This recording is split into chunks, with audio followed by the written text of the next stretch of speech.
बिस्मिल्लाहिर्रहमानिर्रहीम। अस्सलाम वालेकुम। आप सबको वेलकम है मेरे चैनल पर। उम्मीद करती हूँ कि आप सब खैरियत से होंगे।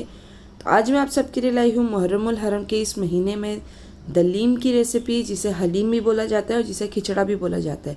तो चलिए देखते हैं इसे हम किस तरह सबसे ईजी तरीके से बनाते हैं और इसके लिए हमें किन चीज़ों की ज़रूरत है। तो यहाँ सबसे पहले मैंने लिया है दलिया। ये है 750 ग्राम दलिया। इसे मैं 2 से 3 पानी से अच्छी तरह वॉश करके 3 से 4 घंटे के लिए भिगो कर रख दूँगी। यहाँ मैंने ली है चौली, ये है 200 ग्राम। इसे भी मैं अच्छी तरह वॉश कर भिगो कर रख दूँगी। साथ ही में मैंने यहाँ पर लिया है चने की दाल। ये हाफ़ के जी चने की दाल है। इसे भी हम वॉश करके भिगा कर रख देंगे। यहाँ मैंने लिया है जौ मैंने लिया है 300 ग्राम्स। इसे भी मैं भिगो कर रख दूँगी। और यहाँ पर अब हमने ली है कुछ दालें। तो यहाँ मैंने सबसे पहले ली है उड़द की दाल, यह है 200 ग्राम्स। तुअर की दाल, ये भी है 200 ग्राम्स। मसूर की दाल 200 ग्राम्स। चावल 200 ग्राम और मूंग की दाल 200 ग्राम। ये सारी ही दालों को हम मिक्स कर लेंगे अच्छी से और इसे हम 2 से 3 पानी से वॉश करके इसे भी हम भिगा कर रख देंगे।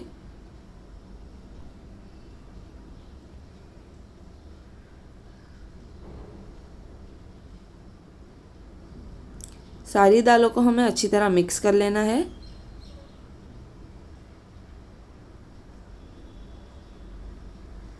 आप अगर चाहे तो इसमें से कोई भी एक दाल स्किप कर सकते हैं।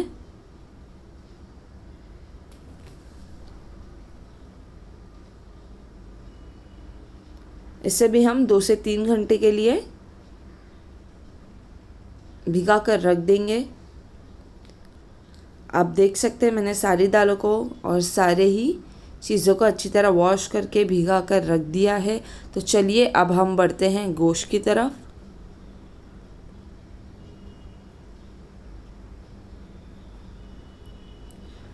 तो यहाँ मैंने लिया है बीफ का मटन, जिसमें 2.5 किलो है बगैर हड्डी और आधा किलो है हड्डी वाला। इसे मैंने अच्छी तरह वॉश कर लिया है। तो अब हम देखते हैं इसके लिए हमें किन मसालों की ज़रूरत है।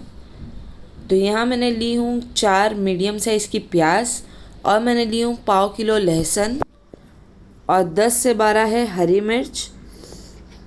यहाँ पर मैंने ली हूँ हल्दी है 3 से 4 टेबल स्पून और रेड चिली पाउडर है 5 से 6 टेबल स्पून और 10 से 12 टेबल स्पून है हमारा धनिया पाउडर। ये सारे मसालों को हम ग्राइंड कर लेंगे। जो प्याज और लहसुन है उसे हम ग्राइंड कर लेंगे, हरी मिर्च को हम साथ में ग्राइंड नहीं करेंगे। ये सिर्फ गोश्त का मसाला है। तो चलिए इसे मैं आपको ग्राइंड करके मिलती हूँ। तो अब मैंने इसे ग्राइंड कर लिया है। ये हमारा पेस्ट अब रेडी हो चुका है। तो चलिए अब हम सबसे पहले गोश्त का जो कोरमा है वो बनाना स्टार्ट करते हैं। तो यहाँ मैंने एक कुकर रख लिया है गैस पर। इसमें मैं अब तकरीबन 1 लीटर तक ऑयल पूरा डाल दूँगी। ये एक पैकेट ऑयल है 1 लीटर का, ये मैं इसमें सारा ही डाल दूँगी। अब ऑयल को हम अच्छी तरह गर्म होने देंगे। और यहाँ पर मैंने प्याज जो है वो मैंने 4 प्याज मीडियम साइज़ की बिरिस्ता करके पहले ही रख ली थी। वो वीडियो मैं शूट नहीं कर सकी, जिसमें से 2 प्याज की ज़रूरत हमें अभी होगी और 2 प्याज की जब हम इसमें तड़का लगाएंगे जब। अब मेरा ऑयल जो है वो अच्छी तरह गर्म हो चुका है। अब मैंने इसमें जो मैंने फ्राइड ऑनियन थे, जो मैंने प्याज बिरिस्ता करके रखी थी, मैंने इसमें अब वो डाल दिया है। प्याज बिरिस्ता करके रखी रहे तो बहुत आसानी हो जाती है, हमारा काम जो है वो जल्दी जल्दी हो जाता है, वरना प्याज बिरिस्ता करने में ही बहुत ज़्यादा वक्त लग जाता है। तो आप देख सकते हैं मेरी बिरिस्ता करी हुई प्याज रखी हुई थी। अब मैं इसमें गोश्त शामिल कर दूंगी। प्याज को हमें ज़्यादा टाइम तक नहीं रखना है ऑयल में, वरना ये जल जाएगी और हमारे सारे कोरमे में, सारे जो दलीम में है वो जली हुई स्मेल आ जाएगी। अब मैं इसमें सारा ही गोश्त शामिल कर दूंगी। अच्छी तरह हमें इसमें सारी चीज़ें शामिल करनी है। और ये चीज़ें पकाते वक्त हमें बहुत ज़्यादा मतलब एहतियात से पकाना है। ये हम लोग इमाम हुसैन के नाम की नियाज़ का बना रहे हैं, फ़ातिहे का बना रहे हैं, तो इसके लिए बावज़ू हमें ये खाना बनाना है।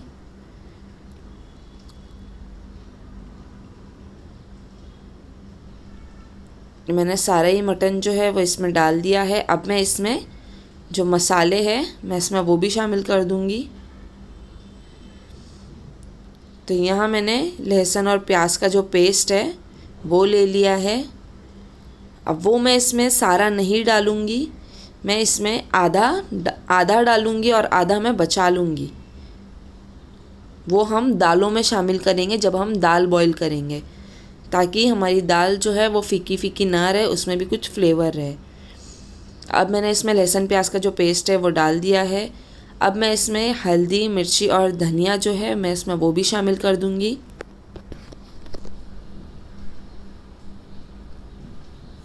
ये सारा ही हल्दी, मिर्ची, धनिया जो है वो गोश्त में शामिल होगा। जो दालों में है हल्दी हमें डालनी है वो मैं अलग से डालूँगी। अब मैंने इसमें सारे मसाले अच्छी तरह डाल दिए हैं। इसमें हमें कोई टमाटर नहीं डालना, कोई दही नहीं डालना, बस इसी तरह हमें इसे कुक करना है। अब मैं इसमें नमक शामिल करूँगी।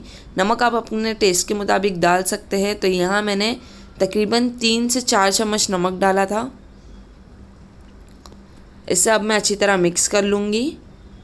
अब आप देख सकते हैं मैंने इसमें कोई टमाटर नहीं डाली हूँ, कोई भी दही नहीं डाली हूँ।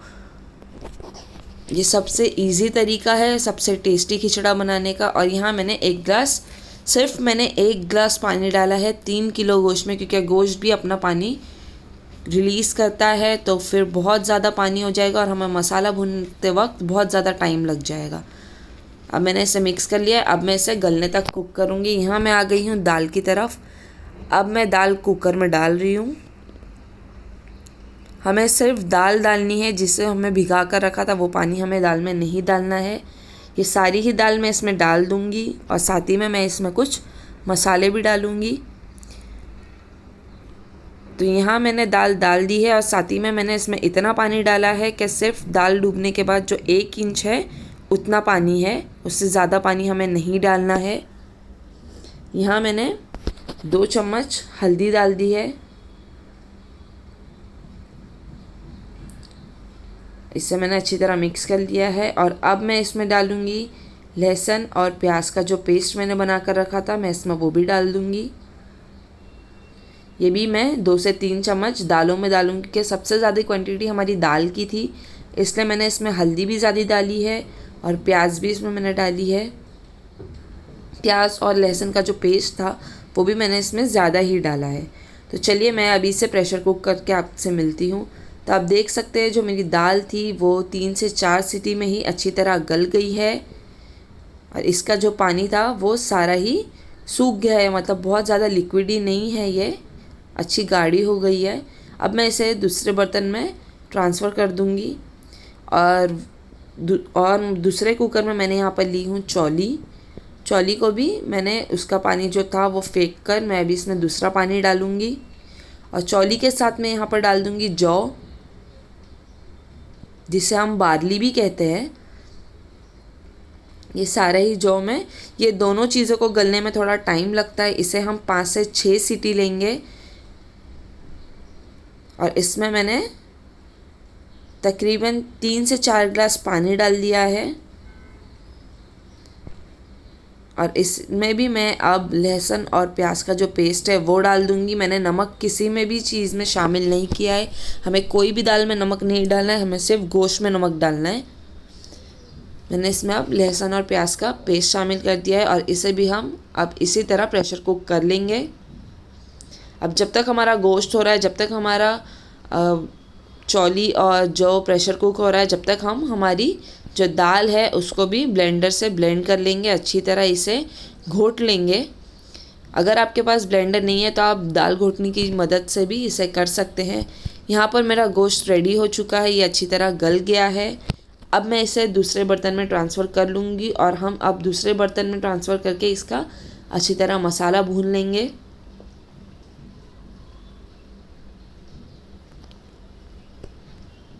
तो यहाँ मैंने गोश्त को मैं यहाँ पर दिखा रही थी, गोश्त मेरा अच्छी तरह गल गया है। अब मैंने यहाँ पर गोश्त को दूसरी बर्तन में शिफ्ट कर लिया है, बड़े बर्तन में, जिसमें हमें दलीम जो है वो रेडी करना है, उसमें मैंने शिफ्ट कर लिया है। इसे मैं अब साइड में रख दूँगी। और यहाँ पर मैंने चने की दाल ली है, उसमें मैंने 2 गिलास पानी डाला है। और अब मैं उसमें लहसुन और प्याज का पेस्ट डाल दूँगी, तकरीबन 2 चम्मच। और साथ ही में मैं इसमें डाल दूँगी 1 बड़ा चम्मच हल्दी पाउडर का। और इसे भी मैं प्रेशर कुक कर लूँगी गलने तक। इसे भी मैं 3 से 4 सीटी लूँगी, क्योंकि सारी चीज़ों को हमने भिगा कर रखा था तो ज़्यादा वक्त नहीं लगेगा। ये हमारा जौ और चौली जो है वो अच्छी तरह गल गया है, कुक हो गया है। अब मैं इसे ब्लेंडर की हेल्प से ब्लेंड कर लूँगी। ब्लेंडर अगर हम इस्तेमाल कर रहे हैं तो हमें बहुत एहतियात से इस्तेमाल करना है, हमें एक साथ नहीं चलाना है, हमें रुक रुक के इसे इस्तेमाल करना है। अब मैंने यहाँ पर लिया है दलिया। अब दलिया को भी मैंने इसमें डाल दिया है और साथ ही में मैं इसमें 4 से 5 गिलास मैंने इसमें पानी भी डाल दिया है। और मैं अब इसमें डाल दूँगी जितना मेरे पास जो पेस्ट बचा था लहसुन और प्याज का, वो सारा ही मैं अब इसमें डाल दूँगी। 2 चम्मच के करीब पेस्ट बचा था, मैंने वो सारा इसमें डाल दिया। इसे भी मैं अब प्रेशर कुक कर लूँगी। यहाँ पर मेरी चने की दाल भी रेडी हो चुकी है, ये भी अच्छी तरह गल गई है। इसे भी मैं अब ब्लेंडर की हेल्प से ब्लेंड कर लूँगी। ये मैंने वही सेम ब्लेंडर इस्तेमाल किया है जो मैंने दाल के लिए इस्तेमाल किया था, और मैं सारी ही चीज़ों को इसी तरह ब्लेंड करूँगी। बार बार मैं ब्लेंडर को वॉश नहीं करूँगी, उससे बहुत ज़्यादा जो है वो खाना वेस्ट हो जाता है। इसलिए यहाँ मेरी चने की दाल भी अच्छी तरह ब्लेंड हो चुकी है। अब मैंने यहाँ पर जो दलिया है वो भी 6 से 7 सीटी में वो भी अच्छी तरह गल गया था, तो उससे भी मैंने दूसरे बर्तन में शिफ्ट कर लिया है। और उसे भी मैं अब ब्लेंडर की हेल्प से अच्छी तरह ब्लेंड कर लूँगी।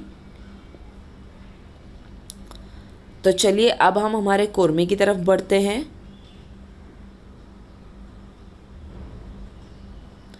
तो यहाँ जो है मैंने मसाला भूनने रख दिया है, और हमें चम्मच चलाते रहना है, वरना नीचे अगर थोड़ा भी लग गया तो हमारी पूरी मेहनत बर्बाद हो जाएगी। यहाँ पे मैंने 10 से 15 जो है हरी मिर्च इसमें शामिल कर दी है मसाला भूनते वक्त। अब मैं इसका अच्छी तरह मसाला भून लूँगी। हमें इसे हाई फ्लेम पे भूनना है, लेकिन चम्मच चलाते वक्त अगर हमें चम्मच नहीं चलाना है, कुछ और काम हम कर रहे हैं, तो हम इसकी फ्लेम जो है वो लो कर देंगे। आप देख सकते हैं अभी जो है ये गोश्त कितना अच्छी तरह गल गया है, कि कितनी आसानी से ये टूट रहा है।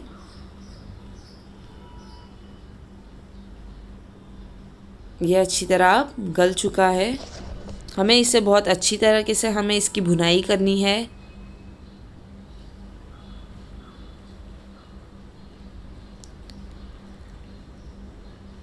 ये सारी ही चीज़ों को हमें अच्छी तरह मिक्स करना है। अब जो मेरा मसाला है वो अच्छी तरह भुन गया है। ऐसा भूनते हुए तकरीबन 15 से 20 मिनट हो गए हैं। ये अब अच्छी तरह भुन गया है। अब मैं जो इसमें से जो गोश्त है वो मैं सारा दूसरे बर्तन में निकाल दूंगी, क्योंकि हम ये रेशे वाला हलीम बना रहे हैं, हम बोटी वाला हलीम नहीं बना रहे हैं, सॉरी रेशे वाला दलीम बना रहे हैं। तो इसके लिए मैं सारी इसकी जो बोटी है वो निकाल दूंगी, और जो हड्डी है वो मैं साइड में कर दूंगी। हमें सिर्फ हड्डियों का जूस इसमें चाहिए था, जो फ्लेवर रहता है वो चाहिए था, इसलिए मैंने इसमें हड्डियाँ डाली थी। ये सारा ही मैं एक बड़े बर्तन में निकाल दूंगी, और कोई भी स्पून से या जैसे भी आपको सही लगे वैसे आप इसके रेशे कर सकते हैं। अब देख सकते हैं मैंने इसमें से सारा ही जो गोश्त है वो मैंने निकाल दिया है। अब इसी तरह मैं इसे लो फ्लेम पर कुक होने दूंगी, और जब तक मैं गोश्त जो है उसके रेशे कर लूँगी। अब यहाँ पर मेरे गोश्त के रेशे हो गए हैं, मैंने हड्डियों को अलग कर दिया है।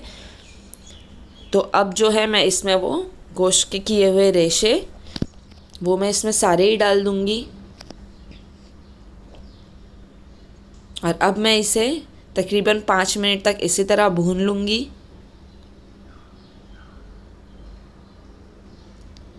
हमें इसे अच्छी तरह चलाते हुए भूनना है,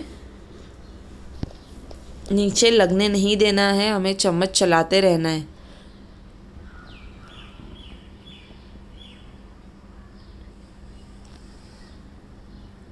आप देख सकते हैं ये कितनी अच्छी तरह भुन रहा है।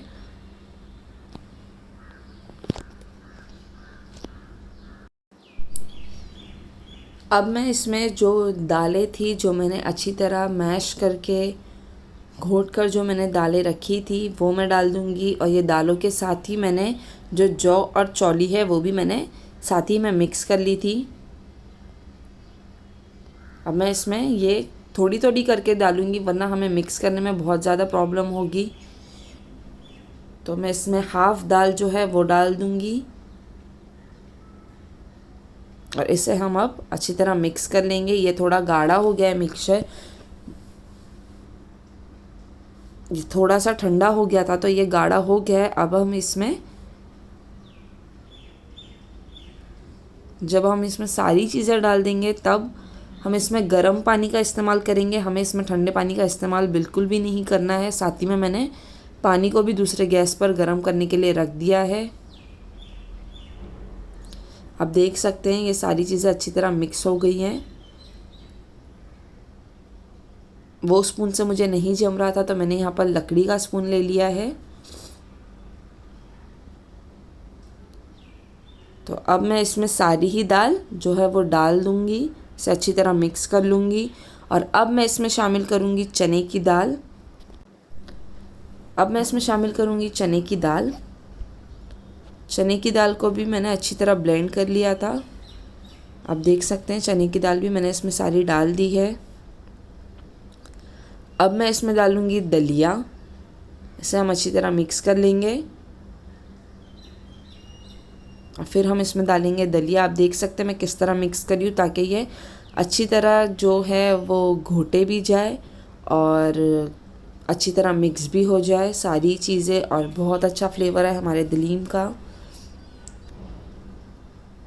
इसे हमें इसी तरह मिक्स करना है, हमें नीचे लगने नहीं देना है। हमें मुसलसल चम्मच जो है वो चलाते रहना है और गैस की फ्लेम जो है इस समय पर लो रखनी है। अब मैं इसमें जो है वो दलिया शामिल कर दूंगी। सारा ही दलिया हम इसमें डाल देंगे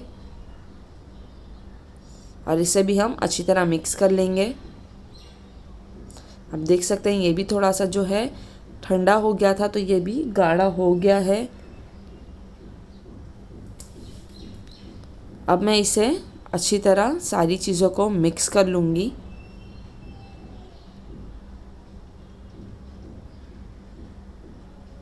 मिक्स करने में बहुत ज़्यादा टाइम लगता है। ये मसाले तो बहुत आसानी से बन जाते हैं, लेकिन जब हम इसकी घुटाई करते हैं, सारी चीज़ों को अच्छी तरह मिक्स करते हैं तो बहुत ज़्यादा वक्त लगता है।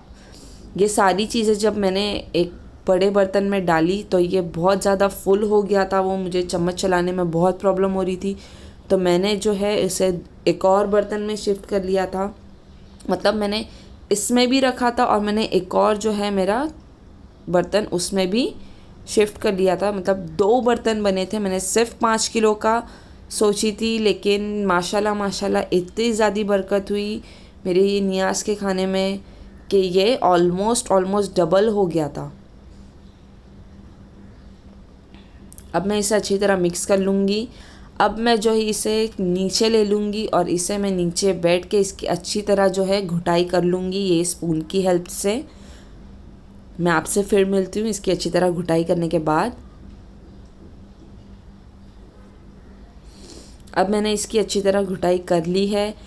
अब आप इसमें नमक वगैरह जो भी है वो चख कर आप इसमें नमक डाल सकते हैं। तो यहाँ मुझे नमक थोड़ा कम लग रहा था तो यहाँ मैंने तकरीबन 2 टेबलस्पून के करीब इसमें मैंने नमक डाल दिया था। और अब मैं इसे अच्छी तरह मिक्स कर लूँगी और फिर मैं इसमें डालूँगी गरम मसाला पाउडर जो मैंने डाला था 2 टेबलस्पून।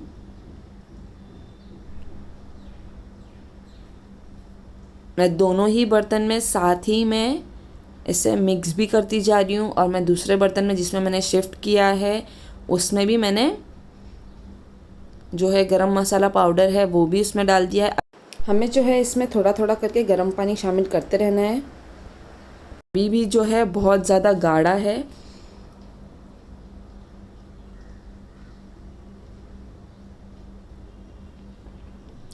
मैं इसमें थोड़ा थोड़ा करके मैं इसमें गर्म पानी शामिल करते जाऊंगी और इसे मैं मिक्स करती जाऊंगी।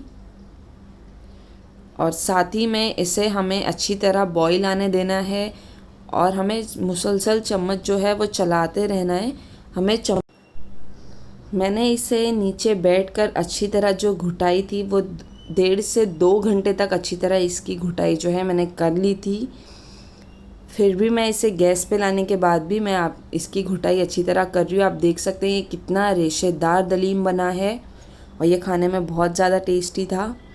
अब मैंने इसमें कुछ कोतमीर और कुछ पुदीने के पत्ते डाल दिए हैं। इसे मैंने चॉप नहीं किया है, मैंने सिर्फ तोड़े और इसी तरह इसमें डाल दिए हैं। अब इसे भी मैं अच्छी तरह मिक्स कर लूँगी। गैस की फ्लेम जो है मैंने हाई बिल्कुल भी नहीं करी थी, मैंने गैस की फ्लेम लो ही रखी थी। अगर मैं गैस की फ्लेम हाई करती तो ये नीचे से लग जाता और मेरी पूरी मेहनत बर्बाद हो जाती। इसलिए हमें गैस की फ्लेम जो है वो लो पर ही रखनी है और इसे हमें इसी तरह लो फ्लेम पर ही कुक करना है। आप देख सकते हैं मैं इसे बस मिक्स करती ही जा रही हूँ। बहुत एहतियात से हमें दलीम बनाना है। तो अब जो है मैंने इसके तड़के के लिए साइड में एक कढ़ाई रख दी थी और जो मेरी 2 प्याज बिरिस्ता करी हुई बची है उसका मैं अब इसमें तड़का लगा दूंगी। तो यहाँ पर मैंने तकरीबन 1/2 लीटर तक ऑयल लिया था। उसमें मैंने प्याज डाल दी थी और उसका मैंने यहाँ पर तड़का लगा दिया है। ये हाफ़ जो तड़का था और हाफ़ जो तड़का है वो मेरे दूसरे बर्तनों में भी लगा था। आप देख सकते हैं ये रेडी हो गया है। अब मैं इसमें फ़ाइनल जो है वो अदरक जो है वो कद्दूकस करके मैं इसमें डाल दूँगी। ये मैंने तकरीबन इसमें 2 से 3 टेबलस्पून के करीब अदरक डाली थी। अब जो है मेरा जो दलीम है वो रेडी हो गया है। आप इसे एक बार ज़रूर ट्राई करना। आपको अगर मेरी रेसिपी पसंद आई हो तो इसे लाइक करें, शेयर करें, मेरे चैनल को सब्सक्राइब करें और जितना ज़्यादा हो सके उतना अपने फ्रेंड्स और फैमिली के साथ मेरे चैनल को जो है वो शेयर करें। अल्लाह हाफिज़।